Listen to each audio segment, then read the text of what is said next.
So we have Martin Pozdena here, who studied at one of our universities, cybersecurity. So now he's acting, as we call, a student ambassador, who can share his own experiences on the program, during the program, and also afterwards how we could use it. Because so that you know, the program I mentioned to you, the Innovation Day here in Brno, is going to be hosting Martin tomorrow as well. So he's a living example that what kind of career path you can have after the program. So Martin, as a student ambassador, the floor is yours. So, hello, thank you very much. Thank you for introduction. Hello, everyone. So I didn't prepare any slide deck, so I just want to practically speak about like what was my experience actually to study EIT Digital Master School. Coincidentally, I also studied cybersecurity, and also one of the universities I joined was the University of Trento. So I have a first-hand experience, and just if I speak more broadly about, I'm joining you today from Prague, from Czech Republic. I'm originally from Czech Republic, and I studied my bachelor at the Czech Technical University. It was heavy technically related. It was purely about the technology, and I wanted to study cybersecurity for the master, but at the time, and I did the EIT Digital Master School between 2014 and 2016. At the time, there was not really any fitting master, I would say, that I would really say, okay, this is the one I want to study inside Czech Republic. So I started to look a little bit around. What are the opportunities abroad? And took me some time, but I found the EIT Digital Master School, and I was really thrilled the first time I found it, because it seemed like a great combination. Like first of all, the great part is that the mobility, you know, so you can actually study 1 year at one university, one leading university in Europe, second year in a different university in Europe, which is really good for networking because you get to know a lot of people. And second of all, it's something that I did not really appreciate that much at the beginning, was the entrepreneurship part. Yeah, so I didn't think about it that much at the beginning, because I was expecting myself to be like this purely technical guy, which turned out differently later in my life. But basically, yeah, I applied. I was privileged enough to also receive a scholarship, which made it easier for me to actually study abroad without, let's say, significant burden to my parents and so. And so I came to study my first year in Technical University of Berlin. So I joined there in the cybersecurity track. There was very, I would say, very, very formal and technical. So I got this one part of cybersecurity that was, let's say, highly, let's say, research oriented. Then we had the summer school. I joined my summer school at the KTH in Stockholm. Where the summer school on the IoT. What was interesting there, and it actually started all the way from the kickoff event that we had in Budapest, where all the students come together to see each other. I was not really good with presentations, so I at the time with a bachelor, you know, to do presentation, it was as a computer science bachelor, it was a nightmare for me to stand in front of people and present something. And already back then, I was basically forced to. We developed as a group. We developed the business idea, and I was forced to pitch it. I was really nervous, you know, and to do it. But then, like, this is something that went all the way through the master school. So then we had to do the same in the summer school, where actually it was already on a different level. Like, we had to develop some startup idea for IoT. And in the end, we had to pitch it to the board of investors at, I believe it was Ericsson, at the Ericsson headquarters. So I did that as well. Then went for the second year to the University of Trento, where the cybersecurity track is, let's say, more on the applied side of things. So it was interesting to see a different angle on cybersecurity compared to Berlin. And then as part of the program, we had to do an internship for the company. So the last semester, I picked an internship in company Auxilium Cybersecurity in Germany, which was a small, let's say, spin-off company from other a little bit bigger company. So I joined that spin-off, and I could really get the experience, like working for a small company, being able to make a difference. I stayed there after graduation, and roughly 2 years after, I was thinking, to a little bit utilize these skills that I learned, not only the cybersecurity, but also the entrepreneurial part. So I decided to go back to Czech Republic, where I'm from, and agreed to actually start a company together with my German colleagues. So we basically started here a sister company under the same brand, but we developed our own service in 2019, which is, I can just briefly talk about, which is related to the cybersecurity in the automotive sector. So as you know, now all the cars are getting connected. So we basically provide service which is the verification of the cybersecurity of the vehicles. So we, for instance, test the full cars, or we test the individual components for the car. And since 2019, managed to grow this, build a lab, cybersecurity lab for these activities, and build a team of 15, say, cybersecurity researchers to test the cars or components for the cars from cybersecurity standpoint. And we now, thanks also to the contacts that I gained through my studies, we have customers in Europe, of course, like all around Europe, but not only, we also have customers in the United States and Asia. So I think that's roughly about my experience and the life after EIT. I'm now 6 years after graduation, so I graduated in 2016. Yeah, if there are any questions, I would be happy to answer. Can I have two at the beginning, sort of as a Yes, breaking please. the ice kind of session? One, what made you decide to go to Berlin and Trento? So what were the main reasons you chose these two universities? This is just to give tips for those students who are here to learn more about the program. So what are the reasons one chooses a location?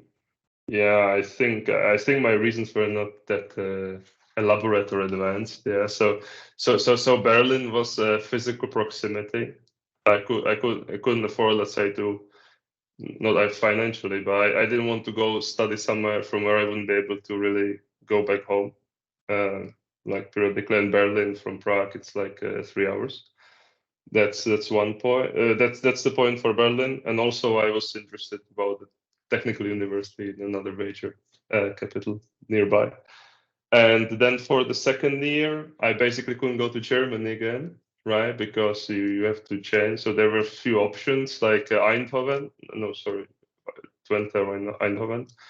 Not sure. It was. I decided it's too far. Twente. Okay. And then there was Budapest and Trento. I was actually thinking about those two. But in Budapest, it was a cryptography major, I believe, which was a little bit further from my heart than applied cybersecurity. So I decided because of this minor for the second year. And then did you feel that you were given every opportunity, both from the university sides and from EIT Digital back then, that what you would like to do? So obviously you have some uncertainties when you come to a different country.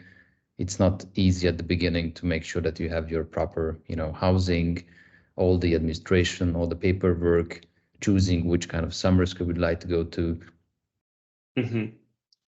Yeah. I think in general, like, and you have to understand that when I started, the EIT master school was 1 or 2 years old or something, was really new. Even given the novelty, I think it was quite well organized. I didn't have any experience and issues. I know that even in TU Berlin, I can speak about TU Berlin. They actually assigned some sort of study coordinator on the university side, which actually from the day, not 0, but -60, it was like when we were basically accepted. She was communicating with us. She created some Facebook group, and she was giving us all the info, like what to do in Berlin, that you have to register your residence, and that you have to do this and that, and how to enroll. and they look after. They basically just tell us exactly what they need so that we can enroll, and then they look after everything. So it was well organized. Yeah. And are you still in touch with your peers, your alumni or friends? So what do you know about them? Unfortunately, less than I would hope for. Yeah. So given the fact that I'm building a company at the same time, I have a family, I don't have that much time to meet with them. We were meeting a lot after the graduation, but because basically everyone goes to different side of the world, it's hard to stay in touch in this setup at this stage of my life. So, but at least we are staying in touch a bit over social media. Obviously, yeah. And just one more comment, but I need to mention this. So if people would like to have an internship at your company, which I'm sure it would be a lovely story, to go and continue this journey, we would welcome your company actually as a partner of ours at EIT Digital. Yeah, sure. Why not? Like, we are actually offering internships. Like, we have an interns every year, and even the first one was the bachelor intern, and I referred him to the EIT, and he went on to study in KTH and then Sorbonne in Paris. He just graduated and came back this summer. So excellent. Okay, so let's talk about this later on. Till then, we ask a bit of your patience when Bruno Crispo is back. I'm sure he has some technical issues, but we hope it's all good. But till then, let me just open up the floor for the Q&A session. And so that we are welcoming here, and if you could put on your camera, Eline. Yes, Eline Carson from Stockholm, who is Salvatore. Yeah. Before going to the question and answer, let me take the opportunity to explain a little bit how the programs is organized. So, Sure. Martin, thank you. Martin was mentioning before that he was studying in 2 different countries at 2 different universities. Yes, this is one of the peculiarity of our program. If you enter in this program, you will study the first year in what we call the entry university, and the second year at the exit university. Between the first and the second year, it is also mandatory for all the students to have 2 weeks of what we call the summer programs. The summer programs usually are organized in Europe in different locations. And the summer program, it's a good opportunity for you to go deep inside in what I was telling you before regarding the innovation and entrepreneurship. Because during the summer program, apart from getting some specific topics, some specific classes on a specific topic, then you have also to work on some business challenges that are provided by our partners. And so you have to work on those challenges by group, and you have to find a solution to the real challenges that are presented by our partners. Apart from the summer program and the 2 years, we have also another moment when we get all together, that it's at the beginning of the course, that it's during the kickoff. Usually the kickoff, it's a 2.5 days program in a location. The last time we were in Tallinn in Estonia, and we gathered there all the students starting that year, and again we start working on business challenges provided by our partners. And then at the end, we have another moment when we gather all the students together, that it's at the graduation ceremony. So the graduation ceremony, you are invited to come there and to be part of this very exciting event where you receive the diploma. And so this is in general terms how our master program is organized. Again, entry university, exit university, the summer program in between the first and the second year, at the beginning, the kickoff, at the end of the graduation ceremony. Regarding, just few words regarding this specific program, the first year, it's the same in all the entry universities. So whatever university you choose, the first year is always the same. The second year, it's related to a different specialization. For example, Martin before he was mentioning that in Budapest the specialization was cryptography. Yes, it's true. So if you are interested in a kind of specialization, before making the application, you should check in our webpage under the program cybersecurity, and you should check what are the specializations for the second year. And so once you know the specialization that you want to do, then you can start the applications. Nothing more. Christian, thank you. Thank you, Salvatore. And again, sorry for all of you for having the issues at Bruno's side. Hope he's all well. Actually, we do have another program coordinator from cybersecurity from Babes-Bolyai University in Romania, from Cluj. If you could put on the camera, Darius. Yeah. Hello, Christian. Yeah. You can put on the camera. We haven't asked you any presentation to make, so sorry for sort of throwing into the pool. But in case you would like to add something that Salvatore said on behalf of Babes-Bolyai University and cybersecurity, now is a chance to do it. Okay, I can talk, for example, about our second year specialization, which is software security. Or I can say a few words about why Babes-Bolyai University, why Cluj, why study in Romania. About our software security specialization, the overall goal of our specialization is for students to understand and assess different software security issues in order to learn how to detect security vulnerabilities as soon as possible in the development cycle of a software product, from its design to the final implementation. We offer in the second year courses like advanced software security. Actually, this is a course that is having its inception in a Bitdefender collaboration. Bitdefender, the software antivirus company. There is also a course in secure mobile application, another course called Program Analysis for Software Security, or a course about cloud application and infrastructure security.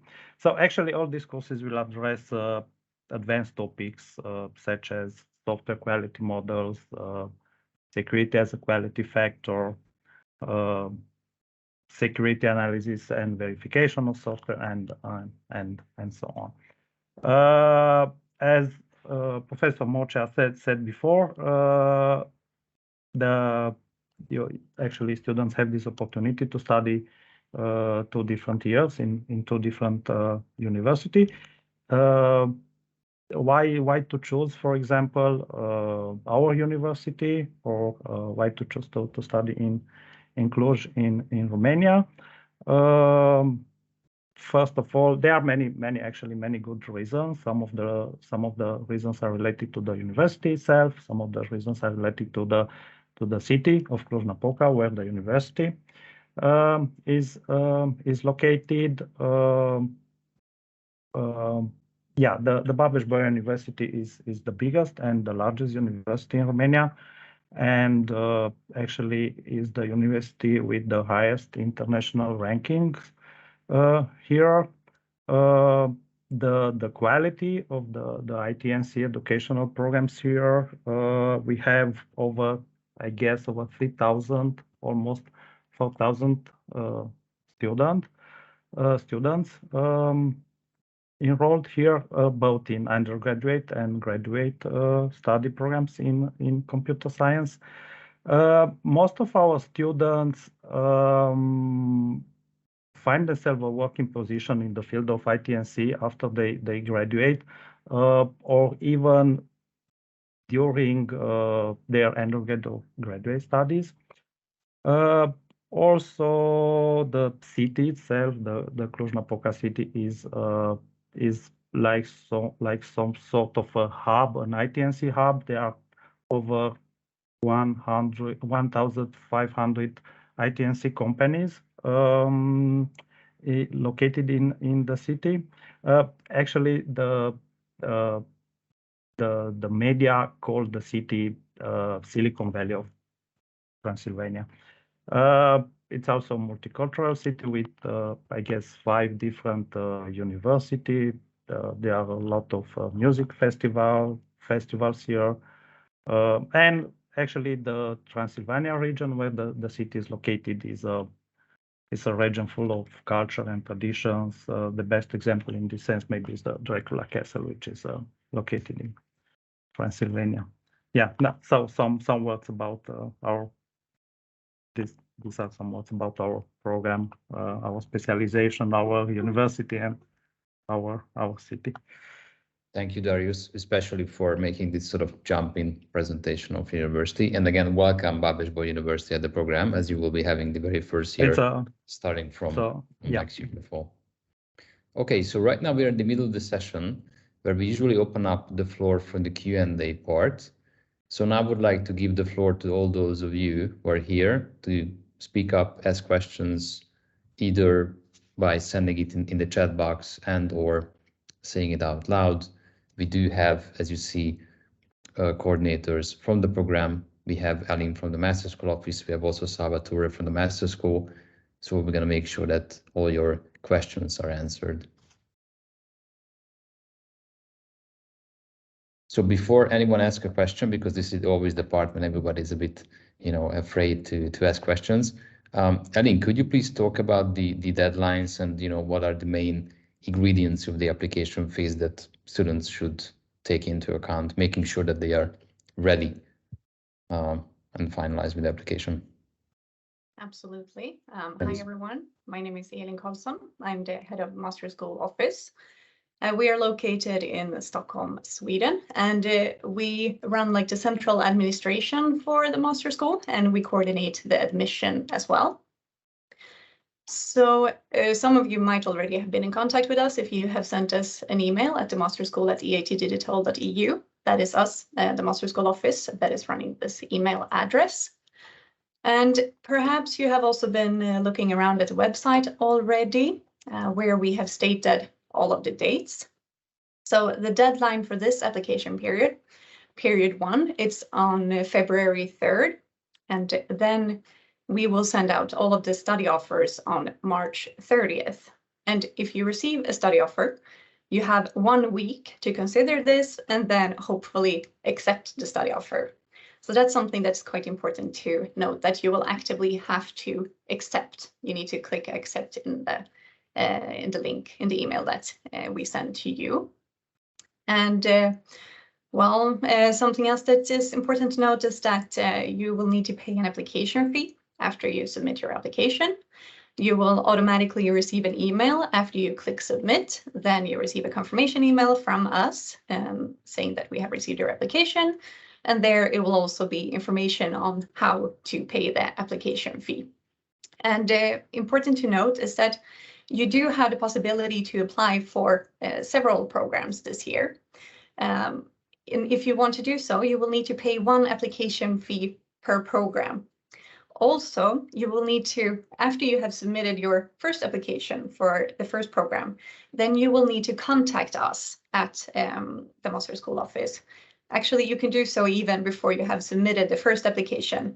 But before you can create another one, you will need to contact us in order for us to facilitate this in the system, because it doesn't work automatically. So please do not create another account in the portal to create your second application. We want to have them gathered under your profile. And well, now I see actually that Bruno has arrived here. Maybe I should pause a little and give the floor to Bruno instead. What do you say, Christian? I gave all the presentation to myself. Yeah, but we had like a big audience waiting for you, but hopefully it's all good, Bruno. So that Darius, Vasile talked about the program and Babes-Bolyai University, as well as Salvatore about the program. So I think I wouldn't, I would like you to stay, but I think best if you just stay on, not to have any repetition here. I didn't realize that the connection was.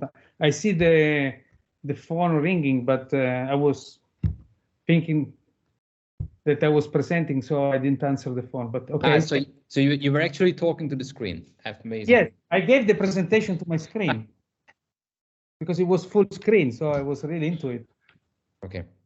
I'm just so sad we couldn't see that and hear that. So actually, I see two questions coming up. One from Daniela. May I, yeah, Christian, may I jump in just for a second? And going back to what Ellen was saying, I would like also to highlight that we have a lot of possibility to get some kind of tuition fee waivers. So we have a complete list of possibilities that you can get directly from. okay, so now we lost Salvatore. No. So please. Yes. I couldn't hear two last sentences.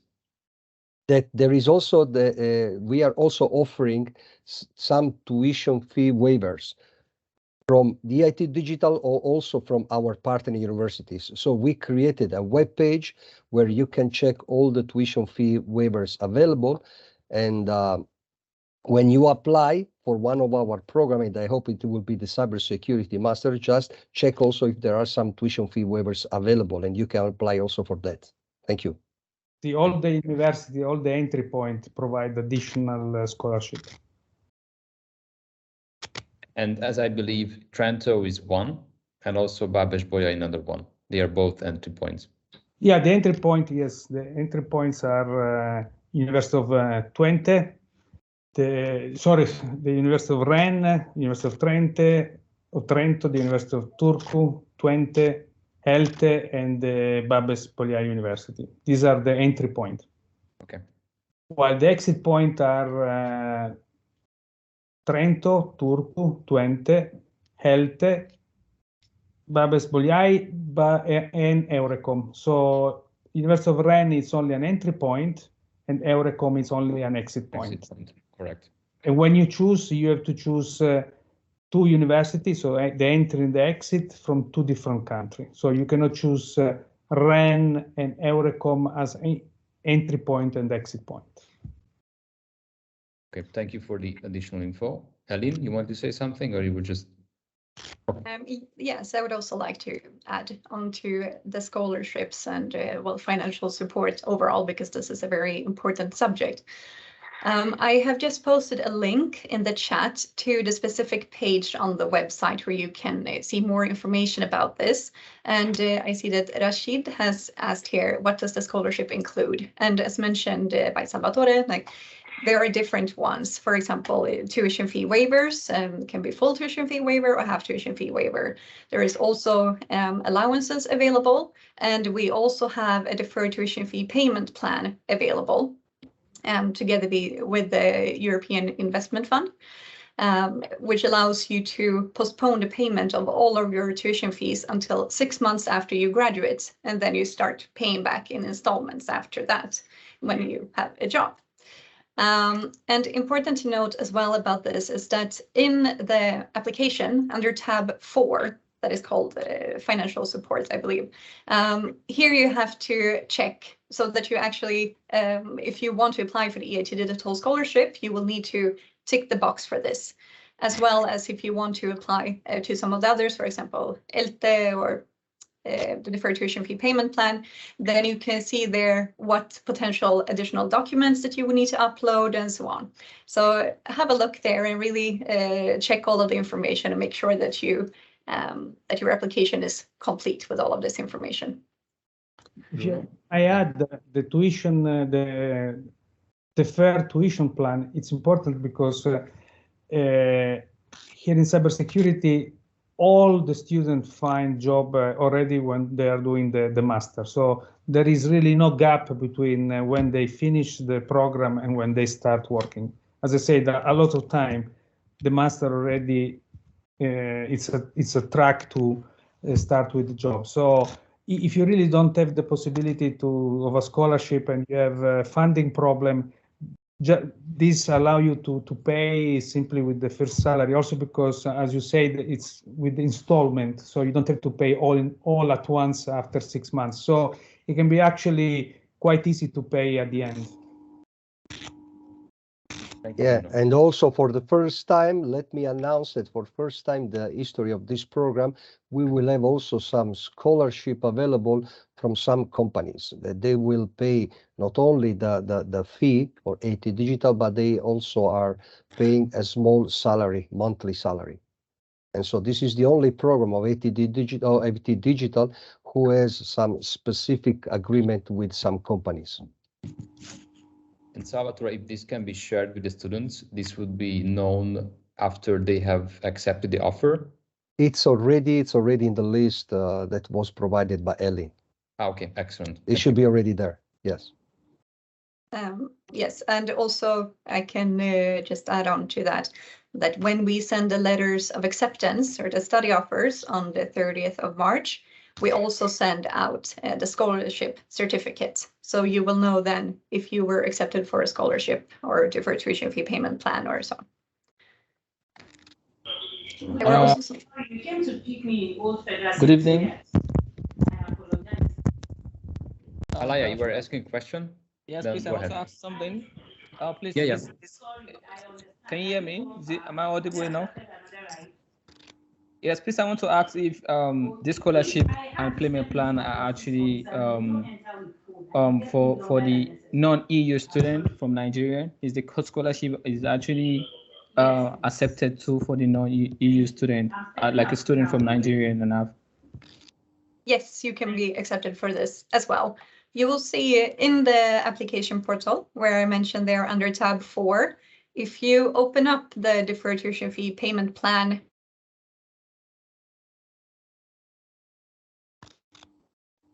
Okay, so the internet is not our friend. That you would need to add. Sorry, Alim, we lost you for like 10 seconds. Could you please repeat? 10 seconds. Okay, we're having very bad luck with the connection today, apparently. I just wanted to say that under tab 4 in the application portal, you can see exactly what documents that you would need to upload for the deferred tuition fee payment plan. If I may add, what is important, however, it is to mention scholarships are given based on merit. So not where you come from, not any other condition, essentially based on merit. Yes. Thank you. That's an important statement there. And also, sorry, please, last question, please. Yes, please. Sure. For the application fee and for the fee for the program is what they call it is the payment plan actually, is it the first semester? Because when I was checking through the website of the course, I can actually see the 7,500 and the 15,000. So now is the 15,000 for the whole semester, first year semester? And if you are actually accepted and offer is being given, are you paying the part payment or you're paying the full tuition fee for the first semester? So the tuition fee is paid per semester. So 15,000 is for the full year. So what will happen if you send the application, you submit it, then first you pay this application fee of 75 euros. And then if you also accept the study offer, you will be asked to pay a deposit, the so-called registration fee of 250 euros. And this is a non-refundable deposit that we will then deduct from your first tuition fee payment. And the invoice for your first tuition fee, that will be sent to you during end of April, and it will be due at the end of May. And then, if you then start the program, then you will receive the next tuition fee invoice in November to be paid at 30th of November for the coming spring semester. So they are always paid a few months in advance of the next semester. Thank you very much. Thank you. Thank you, Alaya. And I also see a question from Tahini. Hello, everyone. Hello. Is there any specific? Everyone. Hey, I'm not sure who is speaking, but is it you, Styli? Yeah, hello, I'm Tanu Kennedy from Liberia, West Africa. and I'm also trying to get into the EIT digital, but I'm kind of like interested in the part of the scholarship or the tuition or the scholarship or the payment after studies. And I would like to know first from Mr. Crispo, he spoke on the point where you have to, it's going to be merit, based on merit. But I haven't heard what are the merits that you're going to be basing the scholarship on, maybe GPA, what are the grade points and all of that? Yes, it's based on, well, when you apply, there is the transcript of your exam, so it will be the GPA. It will be also the motivation letter. It will be your CV. So all the documents you submit are evaluated, and then we consider the overall profile, and then based on what the commission consider the best student, will get the scholarship. So okay. Grades play an important role. It's not only about grades, and it's also a decision that is not taken by a single person, but because the recruitment, all the profile get evaluated by all the representative of all the entry points.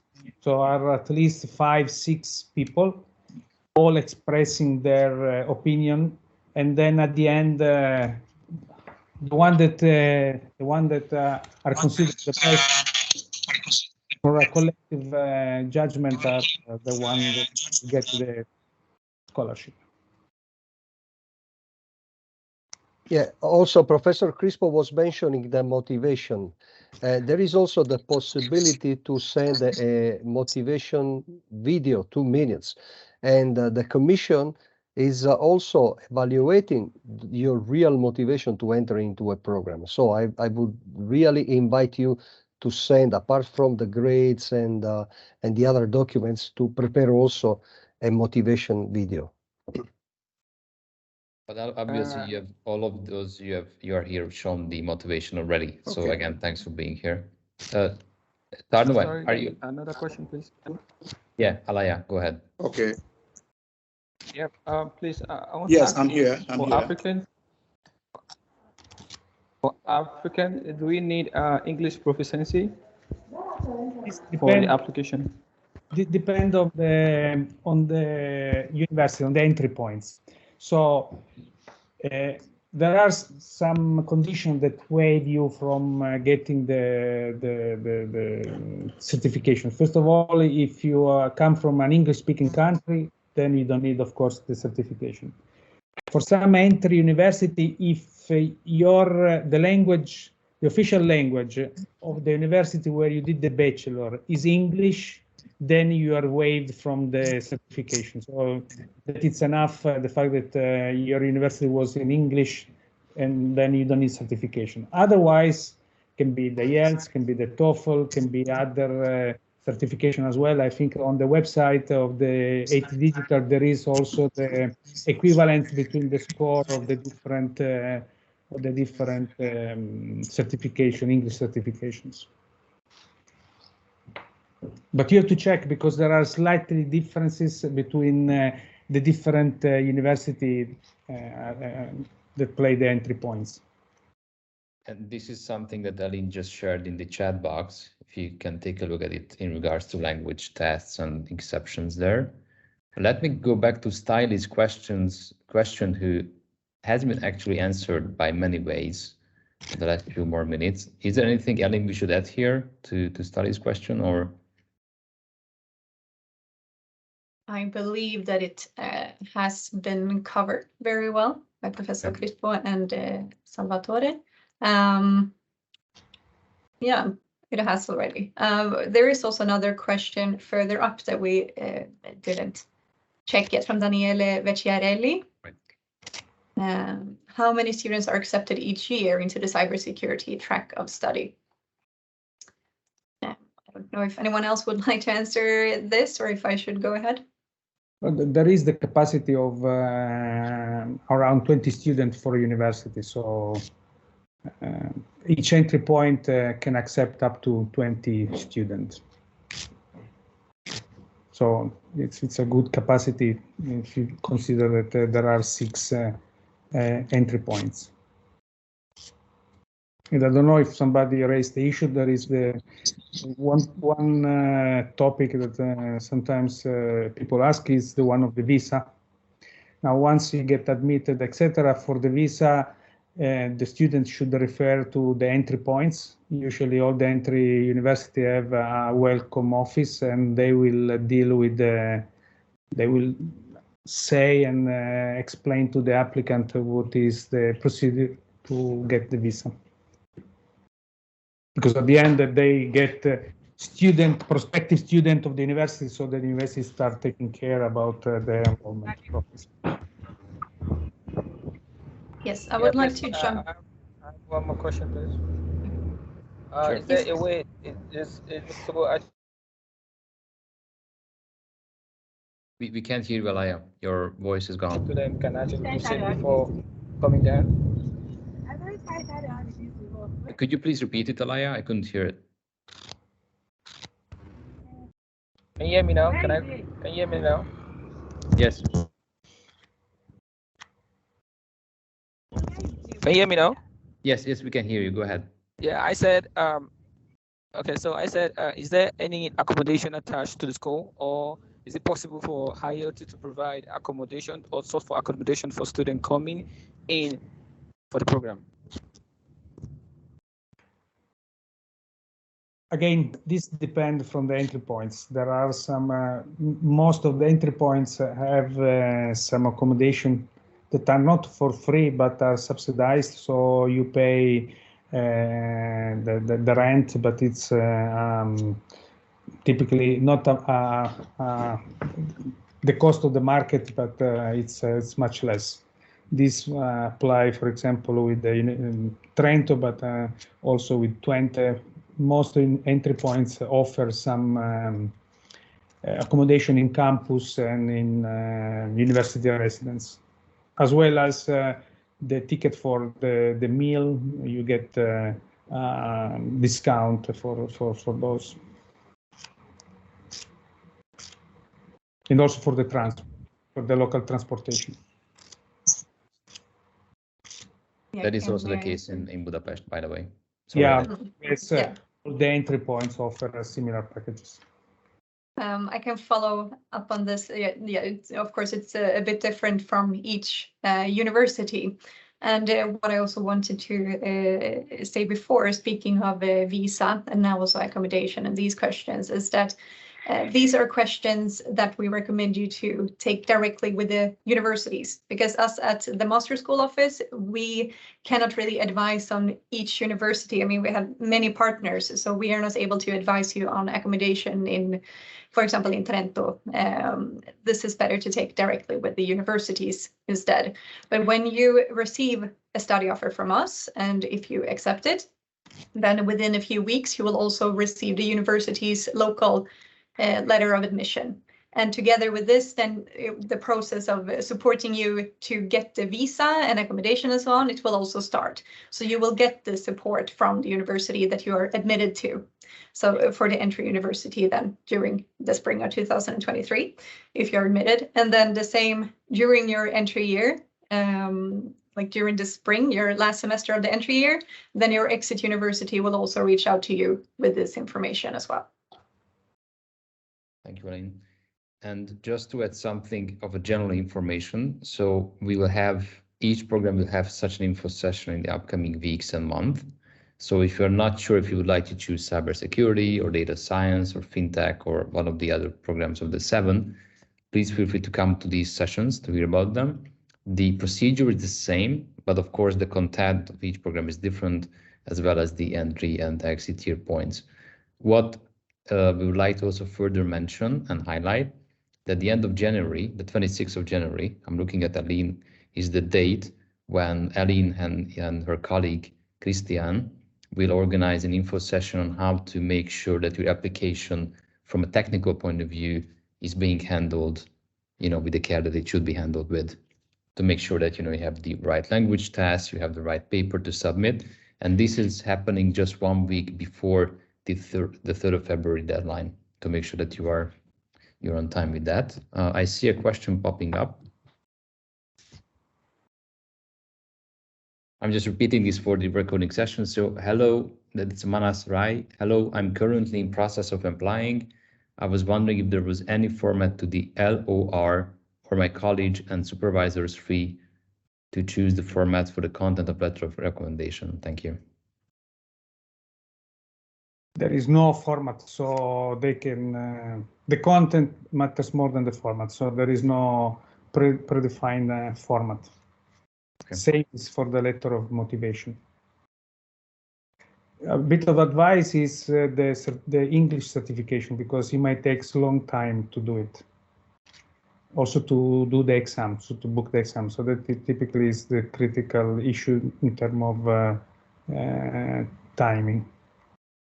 And for the letter of motivation, okay, for the letter, the best way to write a letter of motivation is to write a genuine letter why you are motivated. So there is the temptation to go on the internet and see what should be in a letter of motivation, to take from existing letter of motivation, but the real good letter of motivation is where you genuinely say why you want to do it, and that it's really pop up immediately if that it's really coming from yourself rather than taking pieces from others' letter.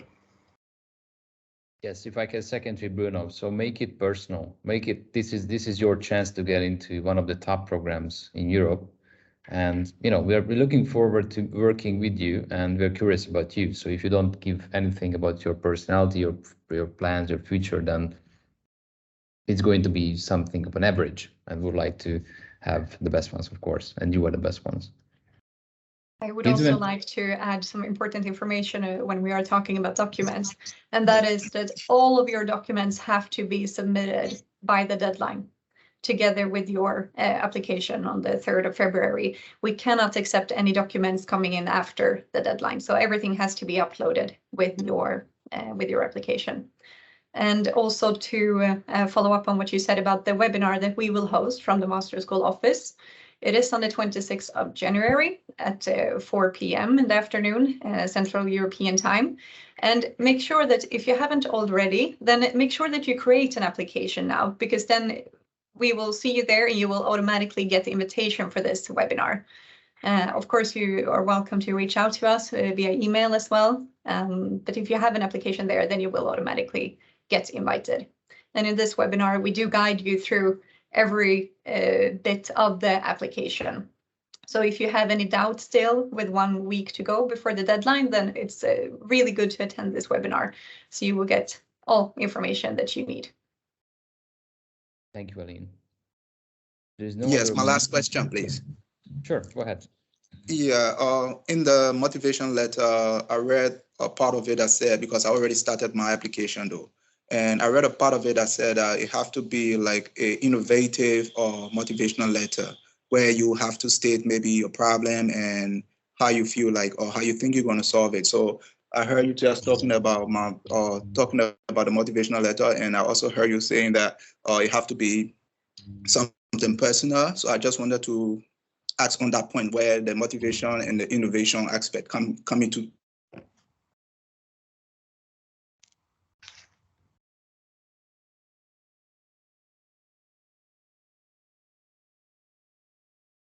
Seems like an open-ended question to all of us then, as I can see that. So, Aline, or Bruno, perhaps, what can you tell? The motivation, yeah. The motivation is related to why essentially you are interested in cybersecurity, so if it's this program, and what you like of it, and why you want to do a master, and why you want to do a master in cybersecurity. Then I think that this is part of the motivation. The other one is why you are interested in this flavor of having a technical with a minor. So it's important also for you to see what is your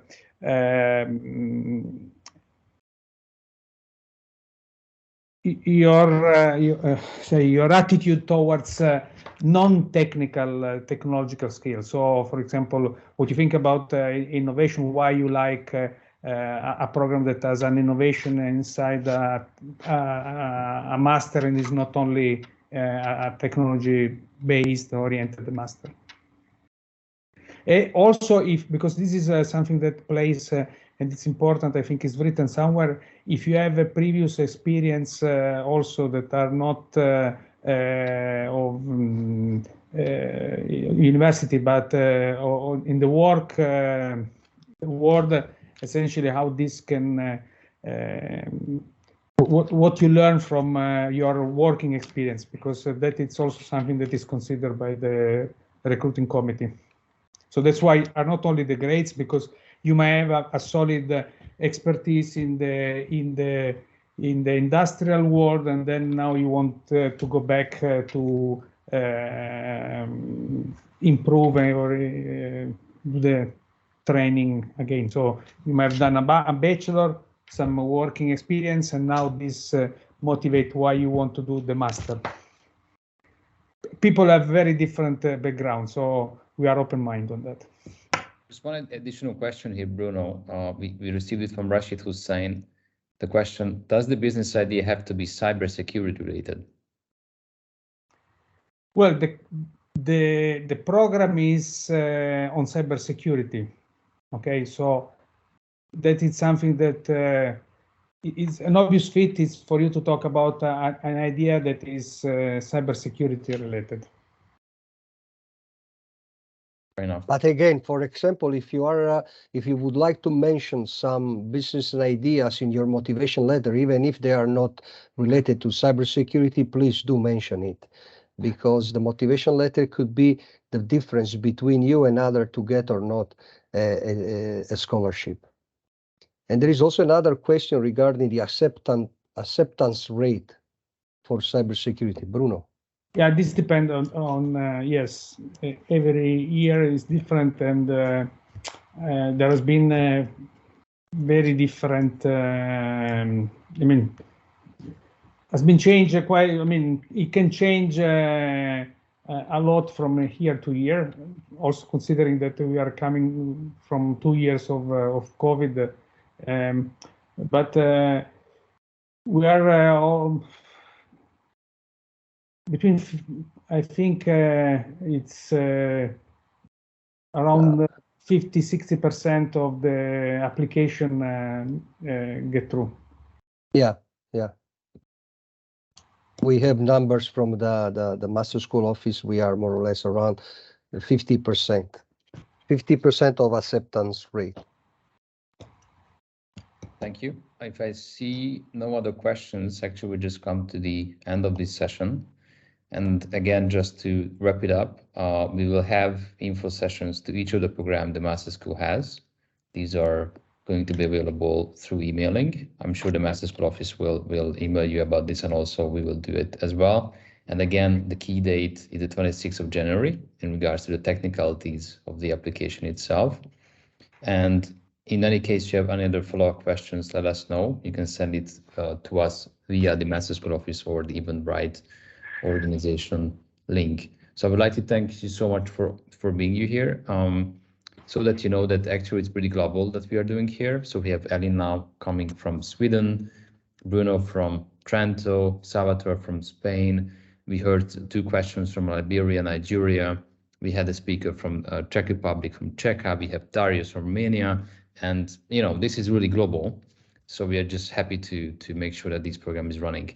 Again, thanks so much for the speakers, Salvatore Moccia, Darius Vasile Bufnea, Bruno Crispo, and Elin Carlson for being here, and all of you to be here and listen to us. Again, we look forward to working with you, and go ahead with the application. Thank you so much again, and have a nice evening, all of you. Thank you. Thank you very much. Thank you. Good night. Thank you, everyone. Bye. Bye-bye. Thank you. Bye-bye. Bye. Bye. Bye. Thank you. Bye.